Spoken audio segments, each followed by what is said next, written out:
Oh, my God, when will this cold weather get rid of it? Please, I'm getting sick of it. Another week of 15 to 20 with wind chills below zero.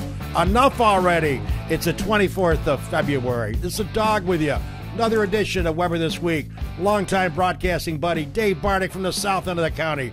And the couch this morning, talking a million topics of the world of sports, and the show's only 20-some minutes. Good morning, everybody. How's everyone doing? Hope you all had a great weekend as we wrap up the merry month of February, I guess it's called. I don't know, whatever it is. We're getting to wrap it up on Friday. That'll be the last day of this month. Move into March. You never know what you're going to get for March. Hopefully myself and Dave and Jim are thinking about swinging a golf club, maybe a pitching wedge, to loosen up for April 1st opening of nearby clubs. Speaking of clubs, we'll talk about the golf club at Seneca Falls and during the commercial break about a sweet deal they got working for them. But without further ado, it's good to bring back my broadcast buddy and a longtime friend. And, you know, I always talk about this. I've made a lot of dumb decisions as a media guy for all my life, but when I was doing radio and sports for WSFW, I was asked to find a young man or a young woman to help me do some games as we were expanding our coverage. Big Dave Barnick came in to audition, and I was smart enough to hire him. Dave, welcome, and it's good to always have you in. Oh, great to be back as a colleague, as Harold, a colleague. On Finger Lakes 1. Yep. And the emphasis on what you just said was the word young. That was a while ago. Yes, it was. Dave's here to talk. Of course, we would be remiss if we didn't get right to the Syracuse story. We have our Syracuse graduate and owner of Finger Lakes 1, Jim Senecropi, who may have a vested interest in how it turned out. But, Jimmy, in 1,000 words or less, your opinion on the call. Well, when Syracuse came to the ACC, when it was found, I said, oh, great, you know, here's what's going to happen. We're going to get screwed at Duke every single year. And the reason why is I have friends who are NC State Wolfpack fans. I have Wake Forest fans who are friends, people from Virginia. And, of course, I watch a lot of college basketball, and it's true. And it happened the first time we went to Cameron. I'm not surprised it happened. Yeah. It's crap. Yeah. That Syracuse should have, at the very least, been tied with 10 seconds to go. It should have been going to the line to take the lead. And anybody that says different just doesn't understand the rules of basketball. Okay, well, it's interesting because Dave Barnick, you told me before we were in the green room preparing for the show this morning, you told me that in your mind it was a bucket and Farrah would be going to the line with a chance to take the lead. Well, when I watched it live, and everybody's watched it 100 times since, I said, wow, Syracuse, you know, they were down 6. They've tied it, and they got the foul, too. And the next thing I know, Boeheim's doing his dance, and it was like tremendous theater, but I was sorry they lost. But, again, I think if you were watching that with no uniforms, colored orange or blue, and you asked people, what's the call here, without them seeing it, just make the call, press a button right away. Mm-hmm. I got to think you'd get 8 or 9 out of 10 saying, you know, that's a block. Mm-hmm. Or if it was less than that, they would have said, I don't think I'd even call it. Yeah, interesting, and I've talked to a lot of people, played cards last night, talked to some SU fans who had SU jerseys on. They told me they could have gone either way. I had some people say it was a lousy call. Some people said they got robbed, and a few people said, hey, it was a good call. So I think the concern I had, and of course we talk about Jay Billis, the Duke star, now he's on ESPN broadcasting unit. He took some shots at Jimmy Boeheim for his conduct at the end of the game, saying that he could have lost the game. And you brought up a good point, Dave, and Jim certainly follows it a lot closer than I do the world of college basketball. What was there, 10.7 seconds to go? 10-4 or something like that. You're down 2. Duke has the ball inbounding. Quick foul, make them make 2. Or, as you say, steal potential, right? Yeah, that's how we watched North Carolina State seem to have the game intact. Yep. They stole it twice from North Carolina State. They didn't convert the first time. They converted the second time. I don't know if Jimmy has ever fessed up to the fact that he may have cost that the opportunity. I don't think he's dealt with that. Maybe he has. They asked a few players. You know, he'll probably he'll probably say something else to his players. Sure. I don't know if he'll go public anymore with it. And the big question, of course, now Jim's not happy with the schedule. We talked about that before we come on the air this morning. Jim's not happy with the scheduling of the ACC. Maryland, by the way, has been off since last Tuesday. They've had a full week now to recoup and rest. Syracuse has been on the run and gun. They got Maryland tonight on the road at Maryland. By the way, a sellout expected tonight. Then they go to Charlottesville next Saturday night to take on a very tough Virginia team, who, by the way, is number 1 now in the ACC in that division. So the offering is not that great, but I see Syracuse is but a 3.5-point favorite, so it should be a good one. And I'd like to see SU. Jim, I think they're going to bounce back with some adversity and some payback after the other night. They should be ready to play.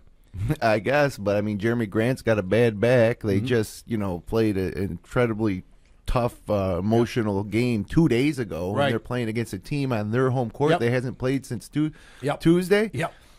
I don't blame Boeheim for being mad. Yeah, and again, I agree totally. My concern is that Jim knew the schedule. It isn't like this is a surprise. It isn't like you get a letter in the mail, next week this is who you're playing. You knew it months ago when you joined the ACC. Yeah, but they're playing them tomorrow, though, so at the press conference Saturday, he's going to mention it. No, I understand. I'm glad that Boeheim, right. I kind of wish he didn't go out on the court, but since he did, he gained a lot of fans. Yeah. A lot of fans in the ACC outside of Tobacco Row. You're right. Who are sick of that kind of treatment that they've been getting for years at Duke. Jim, I ran into a friend. I need to throw this in if I could get one of these.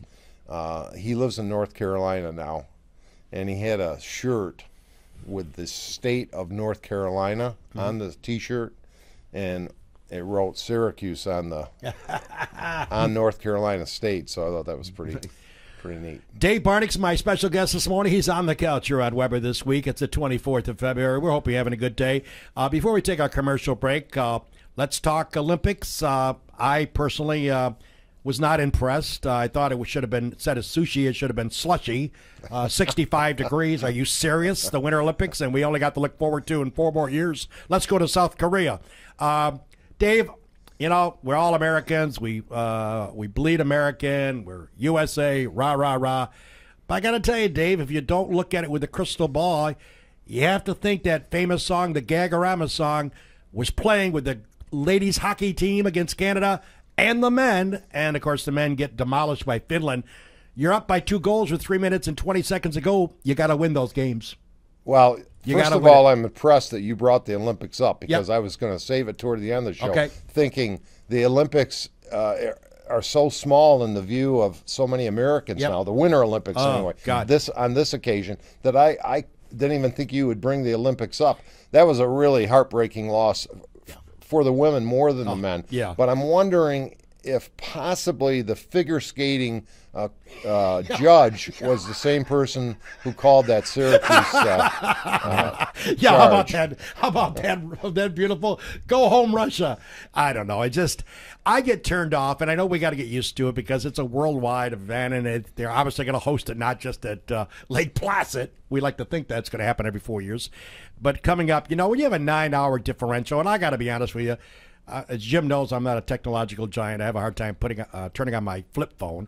But every morning, one of the first things I do is I turn on FingerLakes1.com, and that's kudos to Jim and the great homepage that I have. And the second thing I turn on and look at is ESPN homepage.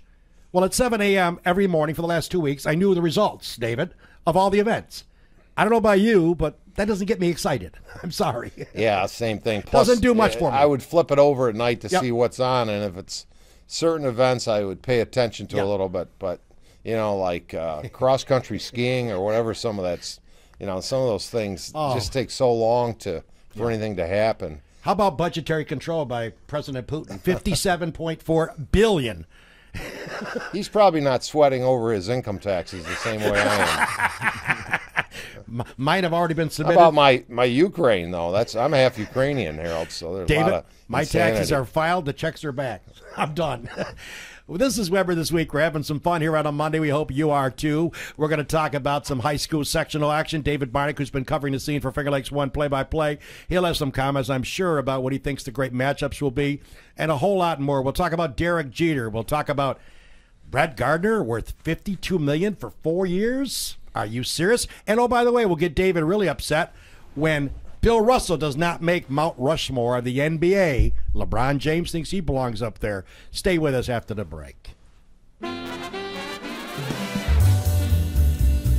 Beaver Lake National Bank. Bill Ryan and his team for all of your banking needs. Offices in Union Springs and Aurora. A fine sponsor of this show for over 30 years.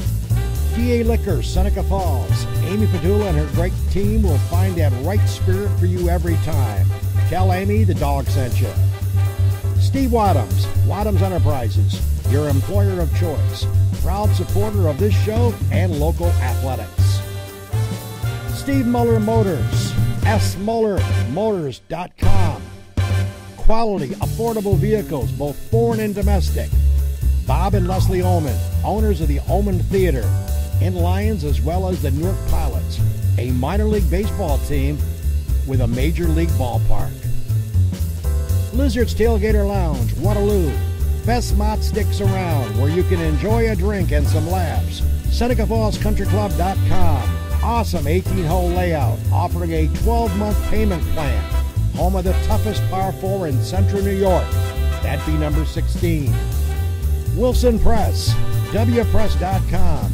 Seneca Falls, Rich Ricky, my good friend, and his team can handle all of your printing and mailing needs. Rich Ricky, Wilson Press, a fine sponsor of Weber This Week. Well, welcome back, everybody. It's a Monday morning. We're having coffee and tea with my buddy Dave Barnick, longtime broadcast partner and friend. We go back to the 70s. That's why him and me get turned down. We hear 70 music. Hey, by the way, Dave, we got a lot of topics to talk about. Let's get to it. But before we get to the next topic, let's talk about the sponsorships. I want to ask that you support the great sponsors of the show. Without them, obviously, we wouldn't be here doing this. But Seneca Falls Country Club, Jim, of course, now is the president of our club. Myself and David and Jimmy, obviously, are members there. We hear a lot of deals come out. Dave reads it. Jim reads it. I read it about other clubs in the area coming out with deals to try to attract you. And I think this deal now, David, for the new members, if you weren't a member in 2013, what Jim and the board have adopted is $1,200 for a single with taxes, $1,296. But the beauty of this deal is you get a cart with that, which is phenomenal to me. Wow. That's a big savings. I mean, if you play 3 times a week, $15, right, Jimmy, for 18 holes. $30 for golf with cart. Right. But if you were to just be a member and go down there and pay for a cart, it's $15. Yeah.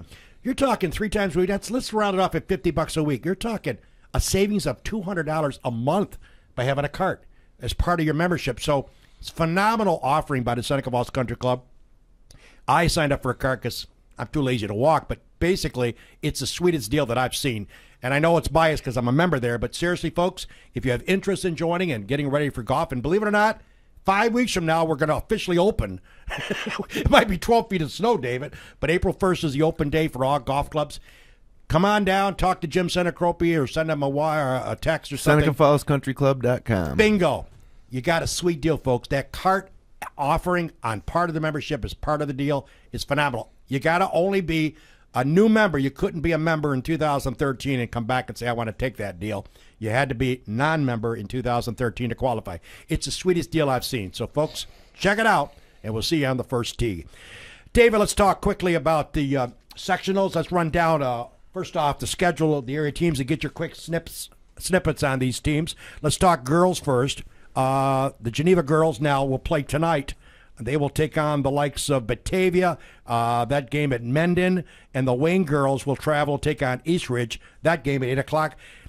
Geneva girls, a good ball club, could go quite a ways. Yeah, I don't know a lot about a lot of the girls' teams, but I want to congratulate, you're probably going to get there anyway, Jerry Anderson and the Miners Academy Blue Devil girls. I ran into Jerry the other day, and, of course, one of my favorite, if not favorite, high school boys team of all time is the team him and Verk and Korzaneski played on. And Geneva is tough and battle-tested from being in that league, and I think that's what's helping the Minders girls right now, a very young Minders team. And by the way, at Dansville tonight, the undefeated Romulus girls who were in the studio last week, Jessica Roan along with Olivia Brandow and their head coach Damon Nicholson, Romulus will be taking on the likes of Mount Morris. 10-9 will take on Romulus. Romulus be heavily favored to continue to advance. Outstanding year for the girls from Romulus. For the girls for Tuesday night, that's tomorrow night, obviously. The game will be C1 game. The Minders girls, as David pointed out, will travel to take on one of our favorite names of schools, Gananda. That game will be played at Canandaigua tomorrow night. Should be a potentially winnable game for the Blue Devils, and a chance a chance to go to the finals, which is something, if you'd seen them earlier in the year, you would have thought, nope. No possibility. The Romulus girls, by the way, Harold. Amazing year. They're really big. They have 3 large, tall girls. Would be big in the Finger Lakes East. That's how tall they are. Could you, me, and Jimmy match up with them? No, probably not. Maybe from the foul line. I don't know. Listen, so Miners got that game against Canada. Good luck to the girls. And they surprised. They don't do great during the regular season, but they got it going. By the way, Class C2, Honeoye Falls, Lima. The Clyde Savannah girls will take on the likes of Pembroke, that game at 6 o'clock, that game at HFL. And Cal Mum will take on Lions at 8 o'clock. And they're, of course, Wayne County representatives on the girls' side. David, you haven't seen a whole lot of them. I've watched them because I go to see my granddaughter cheer in Geneva. Again, it's going to be some good competition. Yeah, Lions also has a tradition of being among the top teams in the Wayne League in the girls, as well as the boys. And there's tons of local girls teams making good runs. I mean, the quality of our girls basketball here in the Wayne Finger Lakes is really high if you compare it to the state as a whole. And then on Wednesday night, guys, on the 26th, we're going to talk about Southern High School. The Waterloo Indians, led by the likes of Deming and Steinruck and Johnson, they'll be taking on Livonia at a 6 o'clock tip-off. That's at Sutherland this coming Wednesday. Good luck to the Waterloo girls. And Midlake Screaming Eagles will be taking on Pelmac. Of course, Pelmac led by the incomparable Vanderwall. Well, I didn't hear South Seneca yet. Are you getting We're going to get to that. Okay. We're going to get to that. Yeah, Waterloo, of course, one of the preseason favorites coming off another fine regular season and a great year last year. And now we're talking to South Seneca girls, David. They are going to be playing at 6 o'clock, 16-3 overall. They're going to be taking on the likes of Naples. That game's site still to be determined.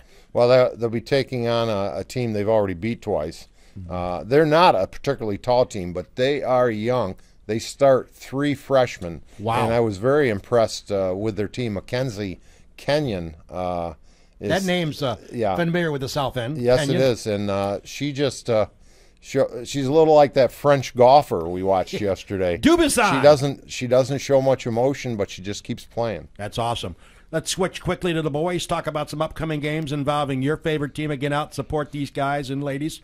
We're talking at Waterloo. This is going to be a good one. That's right, tonight. You can hear it on Finger Lakes One Sports. There you go. It will be Lions versus Clyde Savannah. That game tips off at 7 o'clock. David, need no introduction to that one. Yeah, and Lions will need to play their A game and hope for some early foul trouble, what have you. A poor game by Clyde. Clyde with that big tandem inside are very hurt. Tough. DeSanto got hurt in their last game. Well, here's the deal. Lions playing without Damon Hunter, last year's sectional MVP. He's out for the year with a torn ligament. Then Josh Desane, who's your sixth man, also one of the best golfers in the area. Excellent. He's out with an injury, and Nick Farah, who was a starter, is out. So there's 3 stars out now. On Clyde's side, Cam DeSanto got hurt in the first quarter of their last game, and nobody knows. But the word on the street is that maybe they'll hold him off and bring him in late in the game if they need him. So that ankle again? I think it was an ankle, but because he's had that ankle and he dinged it again in the game we had at Clyde. But to me, everything's on the line here. I mean, it's a dream scenario with these two rivals meeting in the postseason. Right. Clyde undefeated, looking forward to a state title. Right. Lions crippled by injuries, but if Lions can pull off the victory against Clyde tonight, then what a chapter in the annals of that rivalry. That would be something that the fans of Clyde will never forget. The game I saw, Hunter was the best player for Lions. Yeah. And second was quite a ways down, so they're going to miss him and his buddies. Tall task, even without DeSanto. Well, a place, David, that you and me spend many a night at, the Blue Cross Arena in Rochester, New York. Tuesday night, you talk about a classic matchups, a great doubleheader if you got some free time. You want to go to Rochester. Weather shouldn't be bad, talking snow showers. College Prep will take on Geneva, 8:45 starting time. That's the A2 Blue Cross Arena, 8:45. The game before has a little interest as well to David and myself and Jim. How about Newark taking on Batavia at 7:15? David, a couple of classics. Newark, to me, and I love Geneva, I love my granddaughter, and I'm pulling for the boys, but Newark looks so, I don't know, athletic, and they got physicality. And Micah Wright. Oh, my God, what a player that kid is. I just love that team. Well, they have depth, and they I love that team. Guess who I ran into at a diner the other day? I hadn't seen him in at least 20 years. Gary Seeger. Gary Seeger. Yeah, he's from Naples and has returned to live in his hometown, Naples. And he was saying Newark's going to have their hands full because of the section that they're in. But they are a deep team that press and run and wear teams down. A news bulletin here on FingerLakes1.com that I never knew since I've known this guy in the 70s. Dave Barnick, seen in a diner. Usually Dave Barnick goes to the five-star restaurants. That's true. He usually goes to the five-star There's restaurants. another story to that I won't get into. He usually goes to the higher-end variety, but now he's getting to the diner I won't be scene. going back to that place either for a while because it was in Geneva. So, folks, you got a bad. bulletin here on Weber this week. Dave Barnick is seen at a diner. Now, those games on Tuesday night, that Newark-Batavia game's a rematch of last year's sectional Class B1 final. Newark's now in A2, Geneva's in A2. They're both in the semifinals. If they both win, that sets up a final on Sunday between Newark and Geneva, Phenomenal. which would be fantastic. Now, those games, Tuesday night, you can hear them on Finger Lakes One Sports too. What we can't do, we can't show live in-game video. Right. So it will be more of a radio style broadcast with a game center, and we're kind of testing things out tonight and tomorrow and see how the viewership is, and then we hope to go back up there this weekend for depending on how many Wayne Finger Lakes teams make it. So. Good. Excellent. Okay, let's talk racing, David. Daytona, you said you started at 9 o'clock. I got tired of the rain delay. America's favorite driver, kind of like the guy. Dale Earnhardt Jr. wins it, you tell me, and I'm sure the racing fraternity and the sorority are excited about that. Yeah, and of course they had that in-car camera, and he was excited as a youngster winning of the sectionals. He was exuberant. He'd won once before. I think they said it was the longest gap between a winner winning a second time. Yeah. I'm not a huge NASCAR fan, although my nephew makes a living doing camera work for NASCAR. So a lot of crashes. Oh, I know. And I was like thinking, I would have hated to have come there at 11 o'clock in the morning and be leaving at, or whatever time they get there. About 6 a.m. for tailgating. Yeah, and leaving at midnight. Oh, my God. Hey, by the way, I've had fun with Danica Patrick, as you know my stance on her. What kind of fun was that, Harold? A lot of fun. A lot of fun being that she shouldn't be in a NASCAR car. The only reason she's there, she got a good-looking body and a good-looking face. Bottom line, that's it. However, my stance was supported by the king, if you missed it this past week, the incomparable Richard Petty, who needs no introduction. Richard Petty made the comment, I don't know where he was, in the garage having a beer, whatever he was doing. They asked about Danica and her ability to drive a car and be a part of Tony Stewart's team. Quote, unquote, the only way Danica Patrick will win a NASCAR Sprint Cup Series race is if everybody else stays home. Richard Petty lowers the boom on Danica. I've been saying that for 2 years. Dick Marshall, Ted Flock, all of you racing nuts have taken shots at the dog because you think I'm sexist. And guess what? How about Richard Petty, Dave Barnick? I got to love I don't know. I love Richard Petty. I know you. I guess we're on different sides there. First of all, she is just gorgeous. Well, that's all right, but we're talking racing. This ain't Second Miss of all, America. they asked the Fox announcers that as who would win a race between her and Petty, and they wouldn't answer. Well, Petty's the one 96. wall trip announcer. Yeah. Not the driver, Michael, his brother. But Richard's 95. Yeah, exactly. Jesus. So I guess if you shove a microphone under somebody's face, they're liable to say anything like that. It was a funny line. But and you said Danica got in a terrible crash. she did.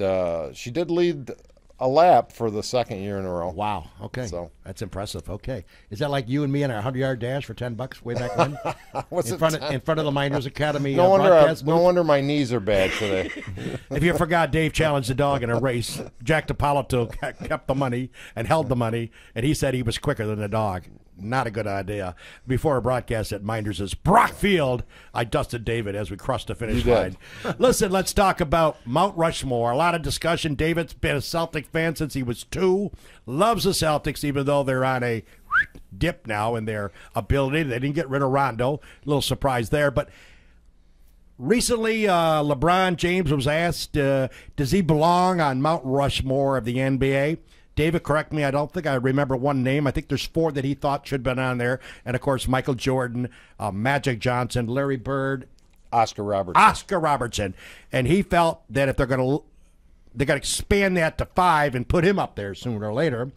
But no mention of Wilt Still, no mention of a guy named Bill Russell. And, David, picking up from there, Bill had some comments. Yeah, he did. He basically, from reports, Yep. Thanked LeBron, saying it's a team game, and he went on to say he won 2 back-to-back college championships for San Francisco, right? And then he won his first in his first year as a rookie. They won the championship. His last year as player-coach, and 9 in between. Right. And you could also throw in an Olympic gold Yeah, that he didn't mention to that. Greatest winner in any sport, and an articulate, bright man. Yeah. I've read a couple of books. Let me ask you something. I love LeBron James. I love the way he plays the game. I love his physicality. I mean, how can you not love that guy looking at that body, but in the way he plays the game? Do you think if he stays healthy, could he be the best player ever? Potentially.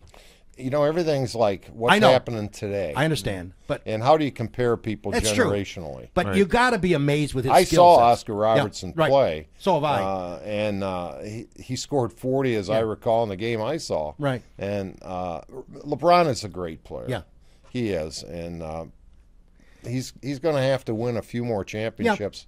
Yeah. They were talking, could Kobe be the best ever a few Yeah. years ago? And now he's past his prime. He's hurt again. Your Celtics are in a downslide. Well, they are, but I love what Danny Ainge is doing, positioning themselves with multiple draft picks and an exciting head coach. You weren't surprised they didn't get rid of Rondo? You thought they were only going to trade him if they could have gotten a lot. Okay. A lot in return. So he still may go after the season's over because he has, I think, a year left on his contract.